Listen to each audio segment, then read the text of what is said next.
வார இறுதி நாளை முன்னிட்டு திண்டுக்கல் மாவட்டம் பழனி முருகன் கோவிலில் பக்தர்களின் வருகை அதிகரித்ததால் சுமார் 2 மணி நேரம் காத்திருந்து பக்தர்கள் சுவாமி தரிசனம் செய்தனர்.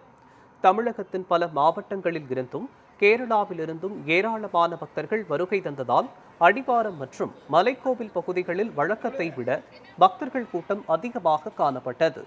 அதிகாலை முதலே புனித நீராடி நேர்த்திக்கடன் செலுத்திய பக்தர்கள் விஞ்ச் மற்றும் ரோப்கார் நிலையங்களில் நீண்ட நேரம் காத்திருந்தனர். பொது தரிசனம் மற்றும் கட்டண தரிசனத்திலும் சுமார் 2 மணி நேரம் வரை காத்திருந்து பக்தர்கள் சுவாமி தரிசனம் செய்தனர். கூட்ட நெரிசலை கட்டுப்படுத்த கோவில் நிர்வாகமும் போலீசாரும் சிறப்பு ஏற்பாடுகள் செய்திருந்தனர்.